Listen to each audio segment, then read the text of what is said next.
phenomenal co-host. We've got Dave Snell, we've got Jason Jurado, and we've got you. Chat is wide open. The topic or the event today is the career transition event. And career could be used in many ways, but it's usually going from somewhere you've been to somewhere you want to go. And really, what does it take to make that leap of faith sometimes in order to be successful and look back and maybe use that as a precedent to look forward? So, with that, Dave's here. Dave, I know you're always trying to learn something, do something. What's going on? And what's your first thoughts on the subject? Well, hey, it's great to be here with everybody and see Jason again. Really appreciate the opportunity as always. As you pointed out earlier, I'm a constant learner, and the transition from in my experience, my background is going from 20-year military career to a semi C-suite. I was a consultant to the C-suite for several years after my retirement, to even doing, I don't want to call it menial, but just the grunt work at the lower levels, learning the processes I needed to. As I went from military active duty to the C-suite, I had to do some adapting to what is military versus commercial corporate lingo, perspectives, and how they adapt to the situations, the environment that they're working in. And it was a confusing time for a little while, but it didn't take long. And, we take a lot of lessons from the military that can be applied that commercially we don't think about, and vice versa. When I was in the military, we had a lot of opportunities for guys to go to, graduate school and the, public sector. I say public, I mean non-military graduate school levels, to learn how the commercial sector worked and apply that to the military, and vice versa. We have guys who, a good friend of mine went to work for Shell for a year and a half. After he got his MBA, the Navy sent him down to Houston to work with Shell, and he gave them some experiences. We learned some from them. And it's all about having the ability to communicate and be able to be ready for what is the next thing you want to do, and adapting your mentality to that transition so that you come out on top. Yeah, I think by living it and going through it, it's a lot easier to share with other people who may be going through it or are going through it.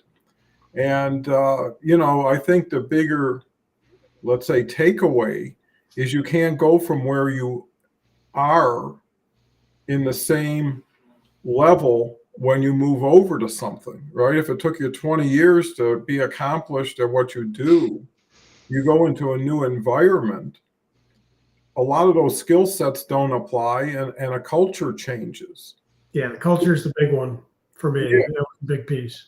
Yeah, because you don't have the order or organization or authority, right? In a workplace, you can only suggest, and if you suggest in the wrong way, it becomes a liability issue. So, it's almost with kid gloves and, for whatever reason. So I think when people look at it, it's like going to school, but not formal school, right? That's why I always think apprenticeships and internships make so much sense for young kids, because they get exposed to people and situations that they never would have if they weren't volunteering. And I think that's the key. You got to look at yourself as you're doing it for you first until you're capable and confident that you're where you need to be. Then it becomes somebody else's, let's say, obligation. So, Jason, I know you're always trying to find people who you can help, especially going through transition. And I think what used to be taken for granted in the workplace, which is as long as you wanted to work, there was a job. Right. And if you work for certain companies, they take care of you until you're retired, as long as you towed the line. And now it doesn't matter who's signing the check, you're working for yourself, right? You're looking behind you, you're looking in front of you. So what's your thoughts relative to that? Yeah, definitely to that point. Yeah, that the gold watch just doesn't exist for most of us now in the world as we transition, and over the last this my generation and then and forward, that's not a thing. And kind of piggybacking on what Dave said, adapting and transitioning. We have a saying that the thoughts and what got you to where you're at now is not necessarily what's going to take you to where you want to go, and you Hmm. have to be open to that. I want to do something we don't know. This isn't kind of the community for it, but I do want to share a quote real quick. I want to share because it's just I think it's very pertinent to our conversation, and it's a paraphrase of Darwin. It says, according to Darwin's Origin of Species, this is quoting someone else quoting Darwin, it is not the most intellectual of the species that survives. It is not the strongest that survives, but the species that survives is the one that's able to best adapt and adjust to the changing environment in which it finds itself. So that whole the survival of the fittest, I looked that up this morning. It wasn't until the fifth edition he actually rewrote that to try to help people get under this, because it's about the thing with the most flexibility is going to rule the system, to talk about cybernetics. So that's what's key. I think finding that you have to be flexible and you have to adapt, and finding that, I say in the military we're very comfortable being uncomfortable. And I think that's one of the keys to adapting is having that flexibility and being comfortable with being open to what shows up. Okay, well, I think that's very sound, builds a Yeah. foundation, because I think what we're trying to share is context. Right. And I'm thankful for you bring up the word adapt, because that is the word that we're using today, and really have to appreciate that what used to be kind of a rarity, which when I left college, uh, I went into business for myself right off. And I never had to take direction. I didn't like being told what to do, like be told what I couldn't do. And and at that point, a entrepreneur was a misfit, Right. especially if you're like in a city like Detroit with all the automakers right out of school, you land right into a nice job. But I found over time a job is just over broke. And if you really want to make what you're worth, you got to work for yourself. And I think if you're always working for yourself, you don't put the responsibility or blame on your employer, right? As long as you can walk out the door, no one has that much power over you. And I think that's where people lose their strong will.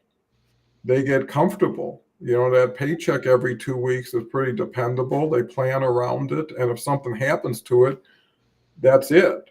So I think, to your point, with the example of Darwin, which I believe, is how responsive and spontaneous can you be to events around you and be proactive, Right. as opposed to hoping something bad doesn't happen. That might get you some time, but who wants to live in fear? Right. And when you confront something, it disappears, or at least you confronted it. So Randy's here. Thanks for being here, Randy. Uh, Randy looks like a Georgia guy. Can I interest anyone in a Georgia Bulldogs polo? I guess Only to burn it. hand it a little bit day to day, suffering from PMS, moving from Georgia to Louisiana to manage new business venture for the company. I work for What a Way to Take a Break. Well, I think talking with a community makes so much difference, because sometimes you get so overwhelmed that if you just break it back down to a common denominator, or where are you today? What's going to happen to you today? What can you do today? Then you covered the day. If you start thinking, what am I going to do next week or next month or next year? It's like, why? It's like overfilling your gas tank and just standing there and watching. Beverly's here. Beverly's just the greatest. Good morning, Dave, Jason, and Don. Had a terrific Tuesday together for women's empowerment. I was just sharing, Beverly, with the gentleman here, that it was 2.5, 3 times more than our typical show audience. So, these events are working, and specific events. And, the other thing, when I did, again, it was Beverly's influence on women's empowerment over 50, I heard, well, what are men going to think? Are they going to feel like they're not? And you know what? Didn't change a thing, because it's really not the subject, it's how you deal with the issue. So if someone's dealing with a financial transition or a relationship transition, still affecting the body and the mind the same way. So, Dave. Yeah. Well, a couple thoughts off of what's been said here, and both of you have mentioned the word fear. I think, at least Don, you have. I think Jason, you did as well. And a couple of posts I've seen today, and it's just serendipitous that they're the same day, is face everything and rise. And as you were talking, Don, when I hear fear, and Jason, you mentioned in the military, and we got to adapt, and we have to be able to plan ahead and think about these things. It's the growth mindset, and I'm hearing that word more and more and more in my life. And in my posts, I put hashtag growth mindset. And it's that ability to identify something that's not in our normal path, open our mind to new opportunities to see how we can grow from it, instead of cowering back. And I don't mean that pejoratively or just nastily, cowering back into our comfort zone and saying, oh, well, this has worked for me for 10 years or 2 years or 20 years. I'll just stay here. That's not going to get you ahead in life, in business, in relationships. You have to be able to identify the opportunities to go beyond your comfort zone, grow, and your mind will come with you. Your body will go with you. Your friendships will blossom. Let's look at this relationship that we have here. Now we're in every other week. Had Don not put out a call for new people to come on the show, and I not said, I'm going to take that risk. I'm going to try something new. I'm not very good at public speaking. I'm not very comfortable in front of the camera.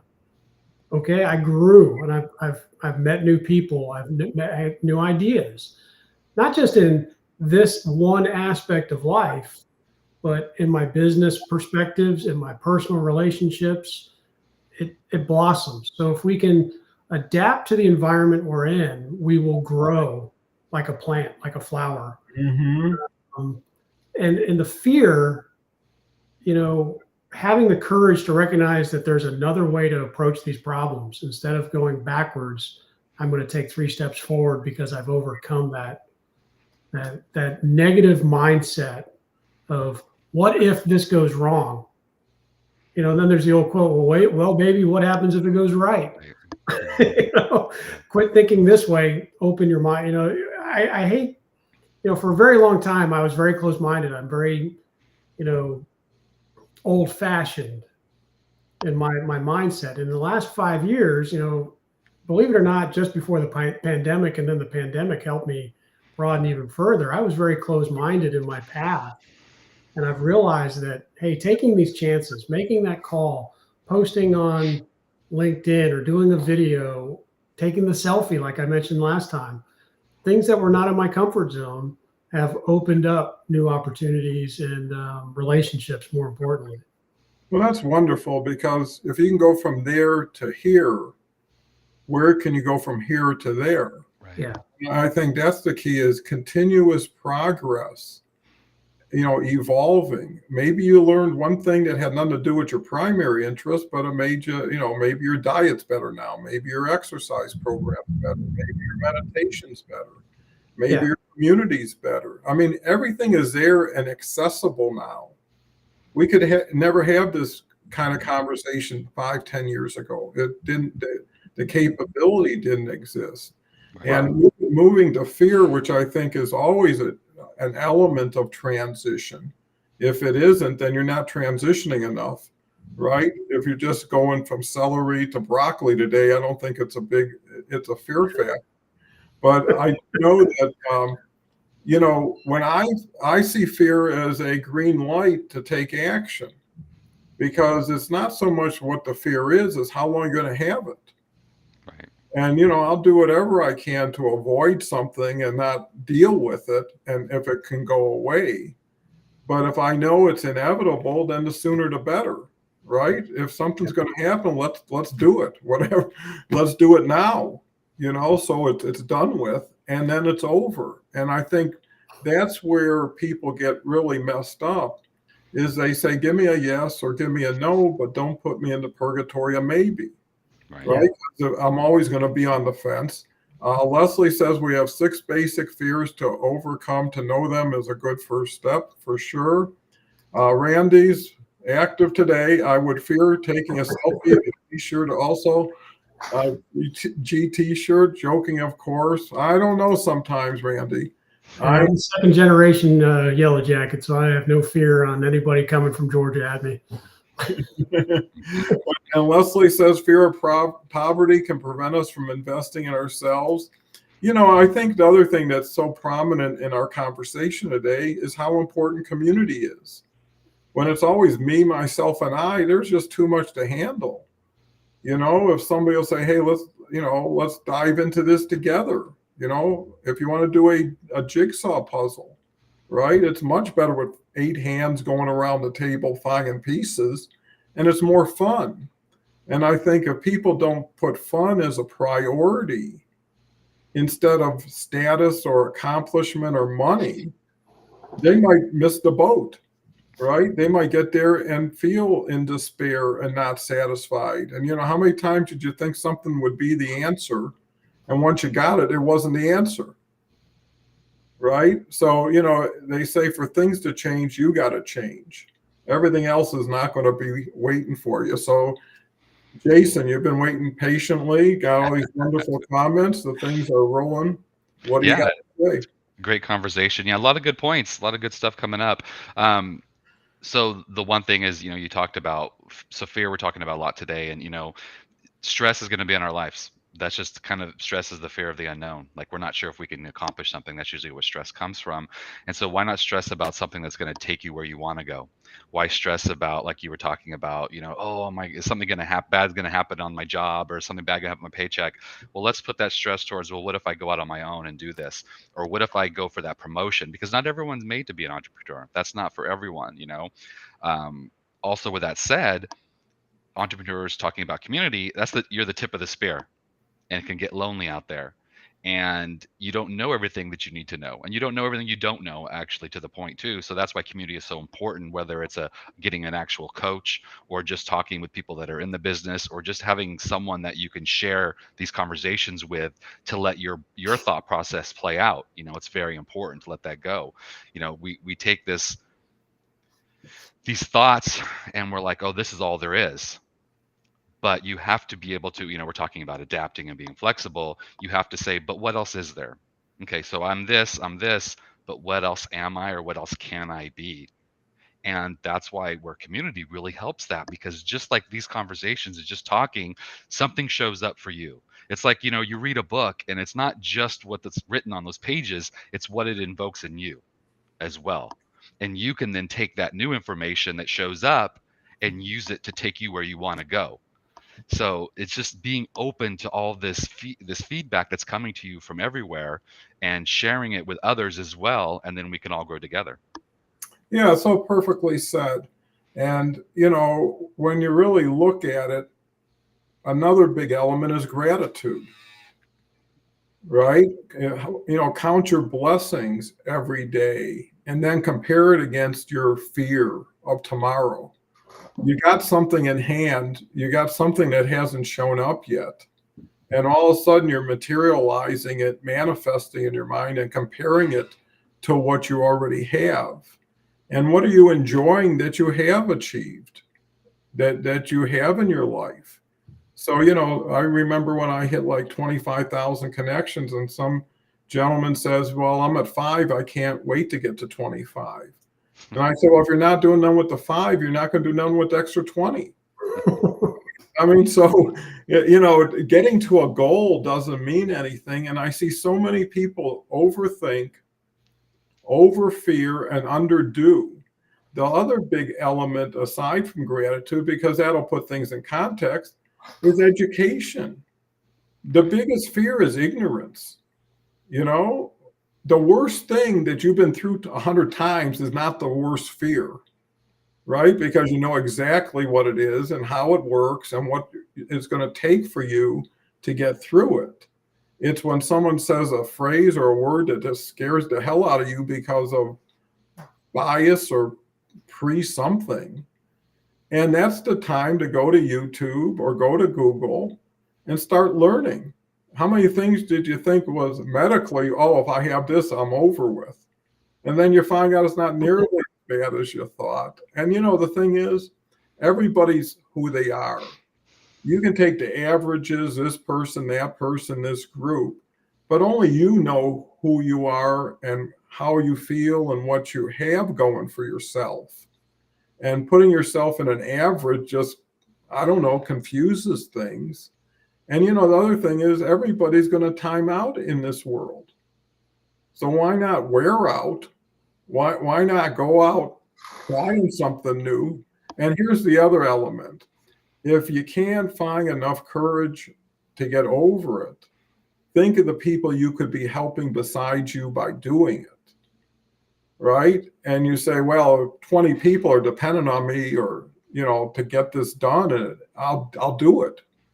Because now it's something bigger than me, right? If it's like, hey, 30 kids in danger, yeah, I'll go at it because it justifies itself. But why do you need to justify it at a big level when you could just justify it at a regular level? And the other last point, I don't know if I'll ever get to the last point, it is that you learn from doing, right? How many times it says it's going to take 7 pitches to make a sale? Well, you think the first 6 because now the 7th is coming, right? And it took that. So Jason, no, it's Dave's turn. We got a lot of great comments. Carrie's here. This is so interesting because it's so timely for what you're doing, right, Dave? Yeah, I mean, I'm in that. I transitioned from the military 8.5, 9 years ago, and even then, the last couple of years, as Don knows, I've transitioned again in my career path. And I was just thinking that 2 things in particular in that vein is when we get into something like LinkedIn, and you mentioned I have 5,000 versus 25,000, we get into comparisons of, well, where's that person? Where am I? And it robs us of our current status and understanding of where we are and what we've gone through. Well, that guy has 25,000, but how long did it take? What did he do? What are you doing? If you're at the beginning and you're saying, I want 25,000, what's your plan? In a transition, especially with our career, we need to set goals. We need to say, here's where I want to be and what's the plan to get there.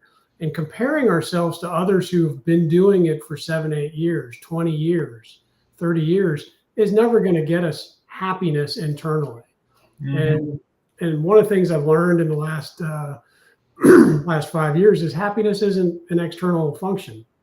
It's all internal. And the external comparison is never going to make us happy. Another point that you made was service. How can what we're doing, if we want to have the courage to try something new, what can we do to help others that may get us to where we want to be? And I'll tie that a little bit to the happiness, because by giving to somebody else of our expertise, our time, our compassion, we can be happy. And that will help guide us in where we want to be next. My career path is not driven by my service path in my particular case. I'm a security guy for cybersecurity investigations and intelligence work that I've done in the military and made that work on the outside, but I still give back at the same time by helping people with their mental fitness, their mental health, their depression, their post-traumatic stress, and that transition. And again, I'll go back to very strong in the military veteran community for myself. I know, because I've been there, I'm 8 years ahead of anybody else who's transitioning now. I can say, look, here's what I went through. Calm down. Identify the fears that you have, set some goals and a plan. Let's get you where you want to be. And that brings me happiness just as much as my career does. Service doesn't have to be exclusive, that's all you do. Um, and I found that very rewarding to be able to help people out, helping them write their resumes. People hate resumes, gosh, and I love it. you know, I'm not the best writer, but I've learned those things, and I help people enjoy it as much as I do. So those are my initial thoughts off of that, and I appreciate the good banter with Randy and the Georgia Tech stuff. But in the end, we're all trying to make it in this world, and let's go out happy instead of worrying about what everybody else is doing. Yeah, you make some excellent points. And I think one has to go back to, why am I doing what I'm doing in the first place? Exactly. Right. And if someone says, well, I got a $5,000 a month mortgage, I got $1,000 in car payments, I got this. Well, geez, that's a lot of sacrifice for stuff. And stuff is always there, and it'll always be more there and accessible. So the key is, what are you doing when you don't need money? Or if we're not measuring in dollars, if you were independently wealthy and it didn't matter whether you got paid or not, and how many people donate everything they make to charity at a certain point, right? Because they'll never spend their money, and that gives them purpose. The people who retired from making money ended up getting employed to volunteer, to open foundations, to help others on a bigger scale. And what I'm seeing is really matching the relevant audience with the relevant provider of information. It's too much to go through 12 different things to get to where you want to go when you can go directly to it. And what I'm realizing, and if we talk about adaptability and Darwinism and everything else, is how this show morphs almost immediately when a best practice is achieved, right? Because all of a sudden you get a boost of 20%. I mean, it's incredible, LinkedIn's algorithm.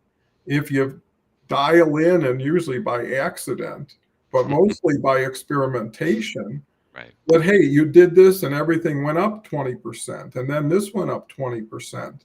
Then it becomes fun because your numbers are justifying your relevance.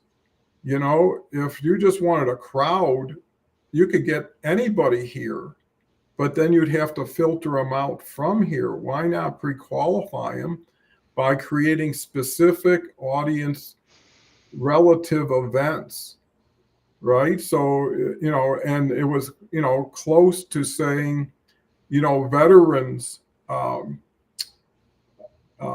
adaptability event.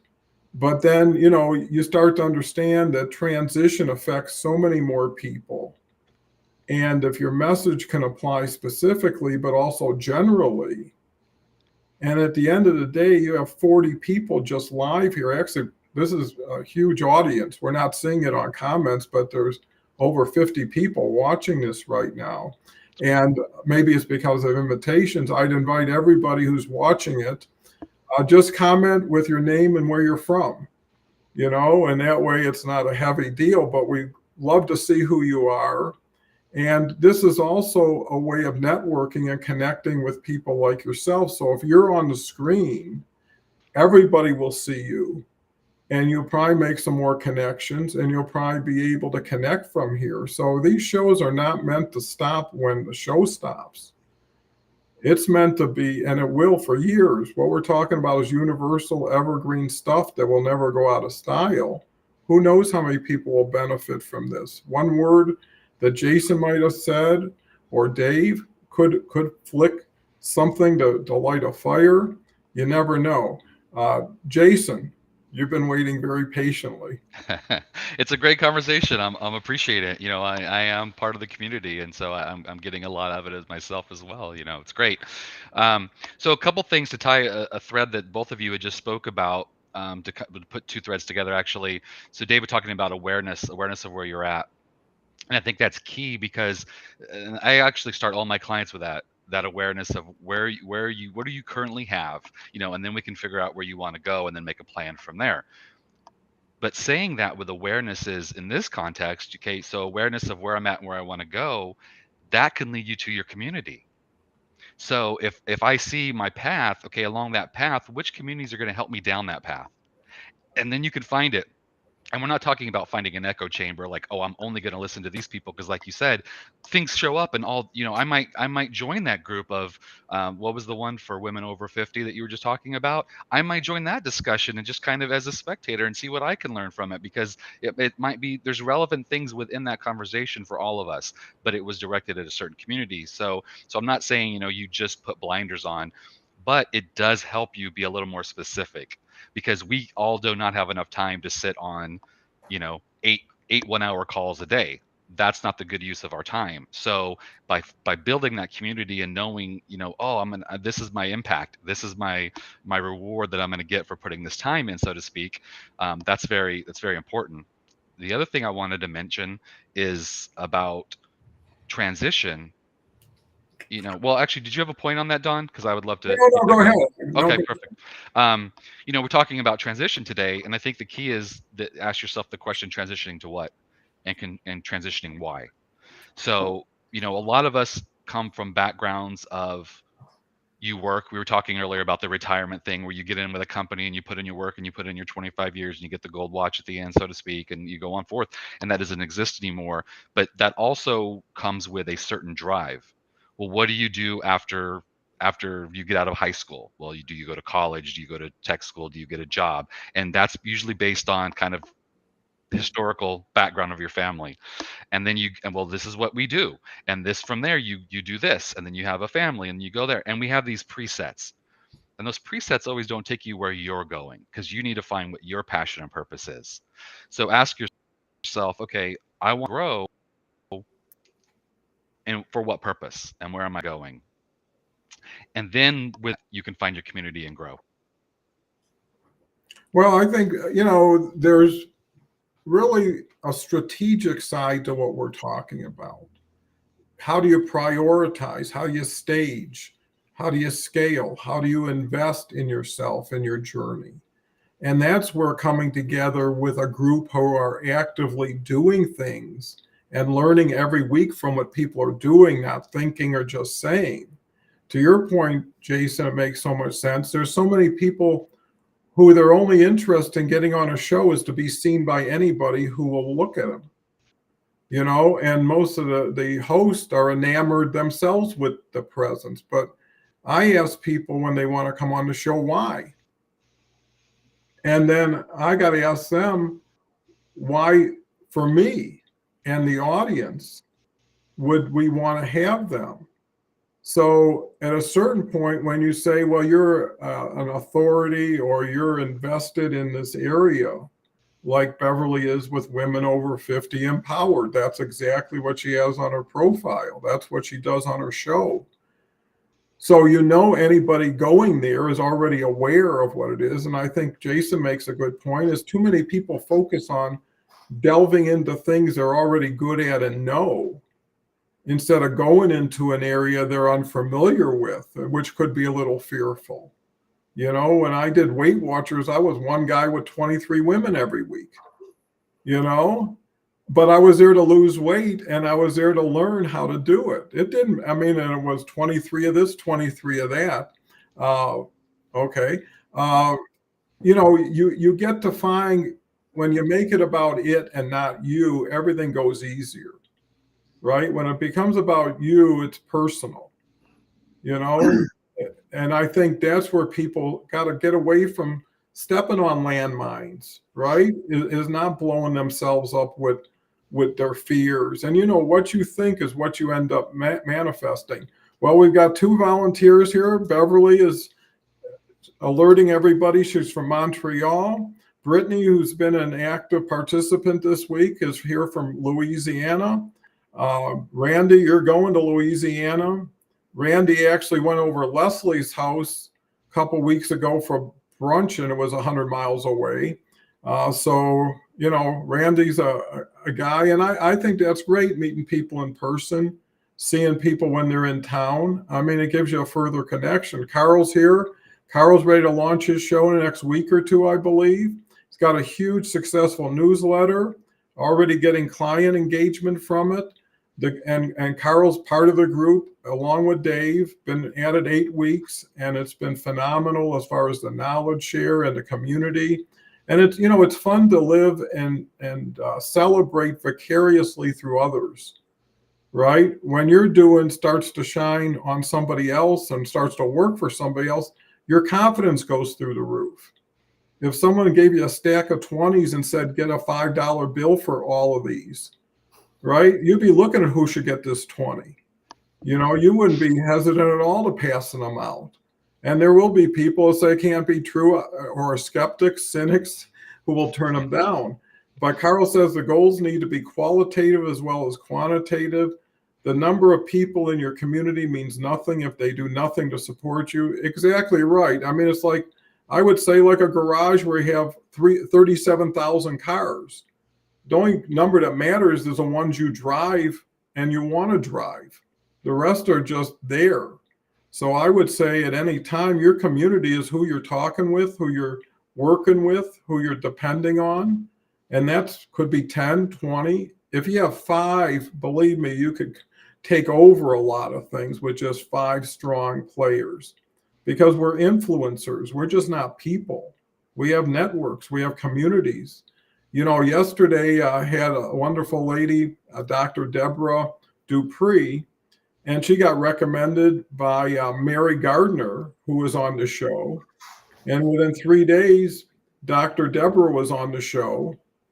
And it just showed how sharing and caring makes so much difference. You know, people have the ability not just to post their stuff, not just to build themselves up. How many times do you give somebody a recommendation? You know, people, you know, how long does it take? And you know what? You'll get a recommendation, right? And so if you're doing more for others, in turn, will come back to you. But more importantly, will duplicate through them. A quality activity that gets multiplied makes the time and effort you put into it worthwhile. And one other thing is experiences that were really difficult, painful, and expensive get less difficult, painful, and expensive as other people can learn from them and grow from them. Yeah. And you say, hey, then you know, that's what I did when I went through a lot of business challenges. I created and joined all kinds of business groups to share, here is what I did, don't do it. And here's what I would do now. And, you know, when you see that made a difference, well, maybe I paid for a lot of people, you know, when I paid my admission, and now everybody's getting a chance to go to the show. So Dave, well, let me just go to Beverly. When we judge ourselves, we always put ourselves second. Nothing good comes out of it. And, you know, if you know this and you know it to be true, why don't you just stop at that and put that into play, right? If something wasn't working, eventually you'd fix it. You wouldn't go back to breaking it again to go back to where it was. So Dave, what's new and exciting? Yeah, I mean, there's so much to unpack here, but I'll try to distill it from the last couple of comments here. You know, starting your transition from any career path or life change that you want to make is, you've said the word strategy. Okay, you've got to sit down and really know your strengths, weaknesses, what path it is that you really want to take that you think will make you happy in your business, in your life, in your dealings with people. And the identifying a purpose and something that will bring you a reward and help others. You know, we brought up service earlier, but what are we doing as service to ourselves? You know, as Beverly points out, we can't put ourselves second. So we have to be happy in what we're doing, and knowing that transition to something new is going to make us happier, better, or of better service to others in that new position. So having a strategy to get to that next step, if we don't have a certain skill set, even if we do, but what's our path to getting there? Surrounding ourselves, Jason, you mentioned, you know, the echo chamber. And I think that's a very important key, that we have to be comfortable enough to say, look, as I mentioned earlier, I don't know something, so I need to go somewhere where I'm not going to be the smartest guy in the room, and I need to learn. Right. And people aren't just going to give me accolades and say, you're doing the greatest thing ever. You're the smartest person. Okay, well, tell me where I'm dumb. Not dumb, but not ignorant, not dumb, but ill-informed or not informed, or I need to learn something, and putting that in my strategy, my path. How am I going to get to where I need to be? And then lastly, on this whole process is being consistent with the plan. Don't just, well, I've got a plan and I'll put forth a day of study on this topic or this topic, but it doesn't really get me where I need to be or want to be in the timeline that I've set for myself. And then you just get discouraged otherwise because it keeps getting pushed and pushed further to the right because you haven't put in the work consistently. And having, I think, a coach or a group of people or a single person, whether it's a paid coach or just a close friend, to help keep you accountable, right, is key, because we as humans are going to find the easy way out. Well, that's a little tough today. I don't really want to do it. Well, not if I'm accountable to somebody or something, whether it's my family, my friends, my doctor, my coach, my pastor, whoever it is. I have to be accountable. You know, just being accountable to ourselves doesn't always cut it as much as we'd like to think it does. And that's okay. We have a network, a community to help us get where we want to be. You know, and I see Brittany's comment. I know you haven't posted it yet, Don, but I think it ties in, is the transitioning of how, you know, having the community. This is where I want to go with this, is the community to help us. You know, maybe I haven't had the titles that I want for this new job. And I just went through this with some investigative work that I'm doing as a private, you know, one of the things I've always said would be fun would be, I'm going to go be a private investigator. So I got licensed. And when I applied for, you know, people coming to me, well, what's your experience? Well, I was in the Navy. Well, that doesn't really translate one for one title wise to a private investigator. But if you pull the skill sets out, you can change your title very easily to adapt to the situation where you're going to be. And that's how I've reframed it when I've talked to clients who want to hire me is, look, no, I haven't been a private investigator very long. That title doesn't describe everything that I do and I bring to the table. So I've been able to couch that very easily when talking to clients. Well, you know, when you're looking at adaptability, especially in career transition, I think that's why, again, this vehicle that we're using is so important, because people really want to know who you are and what you are. right, Because you're just print on paper.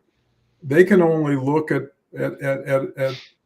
a bunch of numbers and letters and how you put it together. But people like doing business with people they like.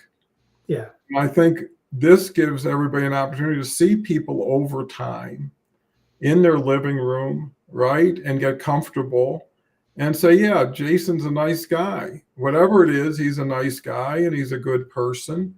And at least I don't have fear. Will I get taken advantage of? Well, will this happen? Because no one's been living a lie waiting to jump on you when they first meet you. You know, that's who we are and that's what we are. Go ahead, Dave. If I may, I think it's really funny because twice a week I go to a physio to get stretched out for my marathon running and my physical fitness piece of my mental health journey. And one of the therapists there looked at me. She goes, you know, I've seen you come in here for a couple of months, and I've always thought you were the meanest guy. And I said, well, where'd you get that idea? She goes, well, just looking at you, you look mean, you look angry. And I said, well, what do you think now that you've met me several times? She goes, you're the funniest guy I've ever met. but taking that, the initial impression over time can change very quickly. And to your point, Don, and why I thought it made me chuckle is, how do we grow through these experiences of interaction with people, not just the impression we get, whether on paper, in a picture, or across the street, a visual. It's the interaction, it's the community that we set. Sorry, I thought that was very timely. So I interrupted. And, you know, I think what everybody needs to do is do more for other people when they can. People, you know, we talked about if an older person was having a hard time putting their groceries in their trunk. What would it take you? 40 seconds? And these are strangers, and they'll be strangers after you leave them. But personally, you feel like maybe I saved this person from having an issue. You know, how would I have felt if I didn't help them and I saw them fall or something? And at the end of the day, that will kind of be something that sticks out in my mind, whether I helped or didn't. And more importantly, to look on their face, that, hey, there's a stranger who's really going to do something out of the kindness of their heart. And I think if you're working with the kindness of your heart, you don't want to be where where you're not welcome. You don't want to have to lie or cheat to get into something that nobody would have had you any other way. But it's more complicated and complex than that, and that's why it's personality, it's energy level, it's dependability, and that's where communication comes in. Is what is your priorities, and here are my priority benefits. And if I can match up with the top 2, 3 of yours, who cares about where I went to school or what I did before? It's like, here's what I can do. Here's what I want to do. And why wouldn't you want a passionate worker who is thankful for the opportunity that most people wouldn't give them? And that's another thing employers should think about, because we're talking about things in the employee transition period. If employers would welcome diversity and inclusiveness based on merit and performance, right? It's like, who can do the best job? Who can accomplish this goal? Because if you're a team and your company has a team culture to it, once you're welcomed into it and once you're given access and responsibility and, to Dave's point, accountability, you feel like, hey, now I got a clear path. Now it's up to me. Now I got to just learn and do and get better. And the thing is, when you're not good enough in what you do, be good enough in what you support and how you support it, right? People get there earlier and stay later and do something earlier and later than just show up and make it look like they're putting in 60 hours a week. People that show a little kindness, like, hey, I went to the bakery. I know you like these. I picked one up for you. Right? If you're making 130 grand a year, can you afford $5 every month? And people don't think like that. They think, when I get, I give. And I'm not going to give more than someone's given me. And they get into this small time thinking. Here's a big comment from Brittany. I know this is where networking comes into play too. The hard part is that it is a long game. Unless you happen to get lucky and meet someone really open to helping or looking outside the box and being willing to learn about you, to hear how your abilities align, for example, as stated before, I think a lot of it is one step at a time. And, how much time are you really committing to doing something? There's a lot of people on LinkedIn are always busy and nothing ever gets done. Right? They're looking at pictures or commenting on things that have nothing to do with them. They're entertaining themselves. They're socializing. And that's all well and good if that's your purpose. But if someone was paying you for what you do every day on LinkedIn and you showed them what you're putting out there and who you're putting it out with, and more, what I see, it's like you drop a line in the water in the morning, you come back in the afternoon, see if you caught something. So you put in like 30 minutes, big deal. I mean, and that's the thing, is if it means something, measured against what your activity is. If a lion's chasing you, you're going to run. And you're going to run probably faster than ever, right? So why do you need a lion chasing you when you could be not moving away from something, but really aggressively moving towards something, right? Once you got a dream that you think is possible, every step takes you closer to realizing it. And that should drive people to say, yeah, it's a pain in the ass right now, but hey, another month of this and I'm home free, right? And I can tolerate anything for a month if I'm going to be home free. So, Jason. So a couple different points here, and that just talking about being productive. I call it being productive instead of being busy, and that's especially on LinkedIn that can happen. And I do a lot of posting on LinkedIn, and I'm a writer, and so I like to share my writing and different viewpoints to build my brand and to give back. I've got I think valuable things to say, so I want to share that. Yesterday I found myself, this weekend, I was sharing with you before the broadcast that this weekend I went to a holistic health fair, and I met some great people. And yesterday I was getting my stuff together, and I had all these people that I wanted to contact and build those connections, but I also wanted to write a post. And I was like, I caught myself going, oh, I got to write my post and got to post. And I was like, wait a minute, why do you write your posts? Why do you do that? To help people, to give back, to connect to people. And I was like, well, you have this huge opportunity to connect with people directly that you've already met in person, and I was like, use your time accordingly, be efficient with your time. So I reached out to those 15 people and directly emailed them and reached out and called some and made some good connections from there. So I think that's the key too, as you go through all these processes, is having that, Dave talked about a strategy, and part of that strategy is, how do you show up each day? um, want to mention a kind of the conversation about, applying for a job, and that's a challenge, HR and computers, and there's that structure that you have to kind of poke through. However, with a community like this, I guarantee there's people in here that can help you, that can help all of us. And what are they going to say? Dave kind of mentioned a little bit, is like, okay, well, do you have a different resume for each position? And you apply directly to that job, and there's someone out there that can help you better than I, of course, that focuses on that. But that's the part about like this community, where someone can see that question and maybe reach out to you and send you a message and say, hey, I do this for a living, maybe I can just give you a couple pointers, maybe not looking to hire me, but I can just give you a couple pointers that can help you, and we can all do that. The last thing I'd want to say is that all of this about being adaptable and about during their transition is also be open to something different showing up than what you're looking specifically for. If you walk into a house with 10 doors and you're just standing at that one door waiting for it to open, but three other doors behind you are opened waiting for you, but your focus is staring at just that one door, you're not going to get inside. But be open to those other three doors. And I think that's a key. And I think that's part of this community too, is being able to stretch your mind and see other possibilities. So that's what I'd say about being adaptable, is just being open to what's going to show up as well. Well, here's an easy tip is, right now there's 50 people watching, and there's 6, 7 people commenting. And really that's what makes the show, is it gives us direction, makes us more relevant and valuable, is you can share your question right now. And 40 people will see it, and all of us will be thinking about it. Maybe some will have an answer, but too many people look at, oh, they're a connection, they could be a client.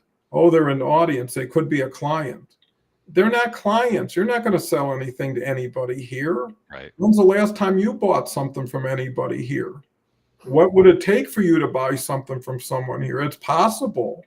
Right. But the point is these are people who can give you advice, people who get to know you and can refer you. That's what you want, is their influence, not their money. Right. And that's why people who are salesy and self-promotional, unless there's a value to the other person that's important, are shooting themselves in the foot, or are going to attract those people, because what gets you in is going to get people to follow how they came in. Right? If you got all these awful bosses, why? Because they probably had an awful boss that showed them how to shortcut, how to take advantage of people, how to do this, and it got them, and it continued to grow, versus turning the tide. And actually, it's not only being good is good, being good makes sense in everything you do. Yeah. Right? Why wouldn't you? If you're only going to have a few words with a person for a few minutes, what words are you choosing? Oh, I got a headache today, and I got a lot of stress, and it's really nice getting to know you. Right? Versus, hey, that's a terrific tie. Where'd you get that? I mean, people just want to know little things. They don't want to say, okay, in 2 seconds, I figured you out. Here's your strategy for success. They just want to notice something and show they're aware of your presence. Right? And that can only happen even in comments. The comments that work the best, I read your post, and they picked something out that shows they read it. I watched your video, and that point really got to me. Thank you very much. And that's the thing we don't know. What I did learn is on LinkedIn, only about 18% of the people do anything. But what I found out is the 82% that are silent, are not visible, 80% of all your business will come from them. And it's because they're standing back, taking measurements, taking pictures. And finally, when it comes time, And that's where being known before you're needed makes so much sense. You got to lay the groundwork. You got to let people get to know you in their own time and fashion. And no one knows if it takes 6 months or not. So let me swing it over to Beverly here. When you're passionate about what you do, you're really not working. Your passion drives you. And how many people, especially in sports, would say, hey, I do this for free? I mean, if someone says you could play in the Super Bowl, hell yeah. I don't need a payment. Just tell me where. So Brittany comes back with another long one. I will give an example. I'm being wordy today. I'm a licensed mental health therapist. I love helping people, but life has changed in a way that now I am looking to transition to the people ops, HR, which I have experience in.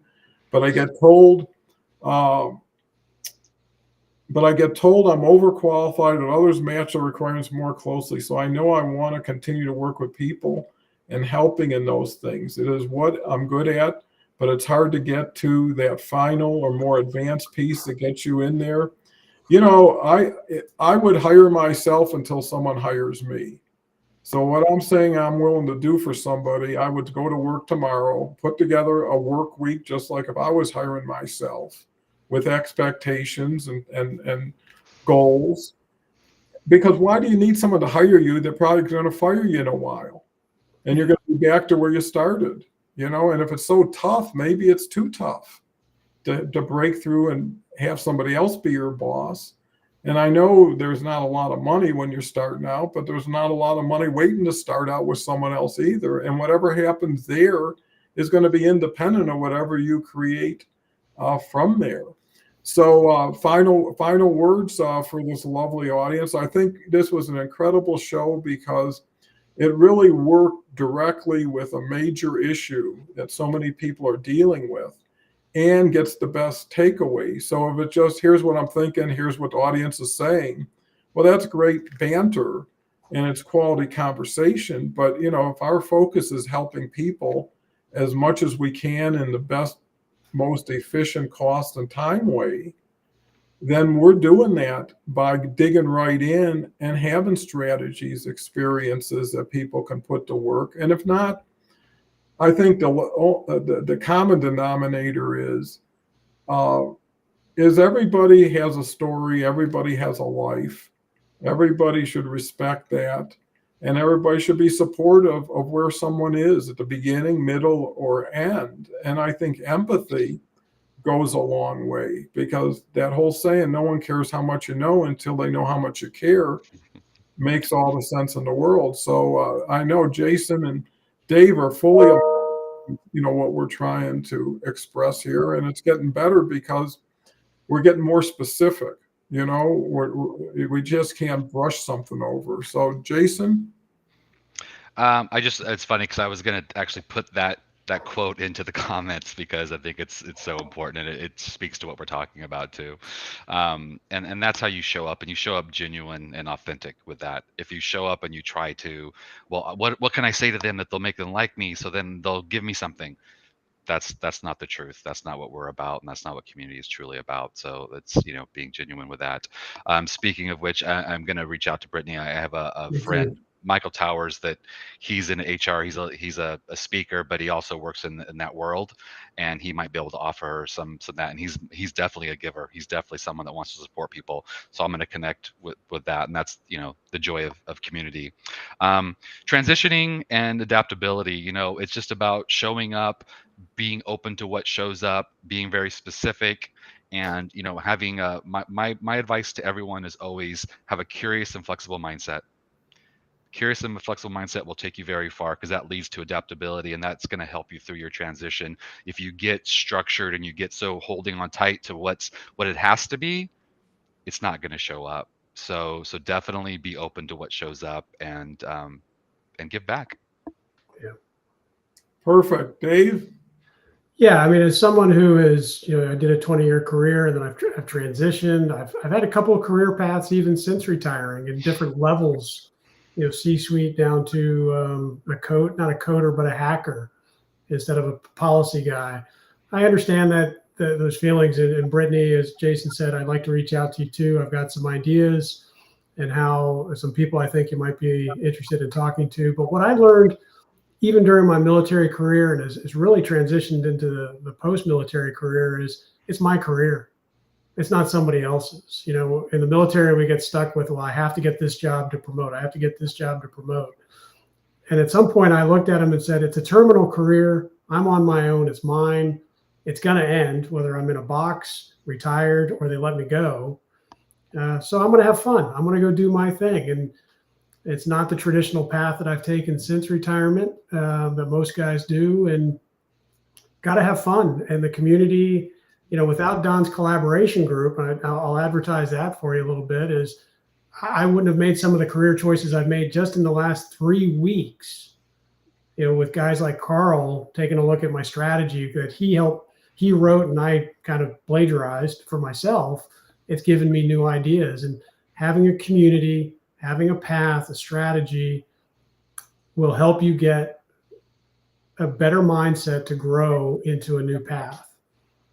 Well, that's terrific. And I'm so gratified that you have gotten so much. And that's the reason you do something, because I've seen, you know, I've done 600 of these and have never really monetized anything.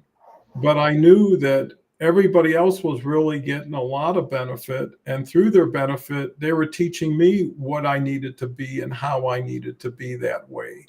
So, you know, it's like a polishing wheel when you lean into it. You know, when you throw stuff at it, like here's an idea and 6 people come back with a response. You know, I think that's so very, very important. And, you know, I think what Jason said and what Dave has said and I've said is we may be a benefit in the decision that you choose to make to work with us, right? So in other words, don't have to get all your everything in order. You can say, I'd love to work with you, but I got a couple questions. Maybe you can help me. And maybe we'll help you say, we're not the person, but here is the person. Or here's how you might need to, like Dave said, Carl helped him with a strategy. You know, just getting a set of fresh eyes who have no investment in what you're doing makes a lot of sense, right? And they may see something, and if they don't, then they'll validate it.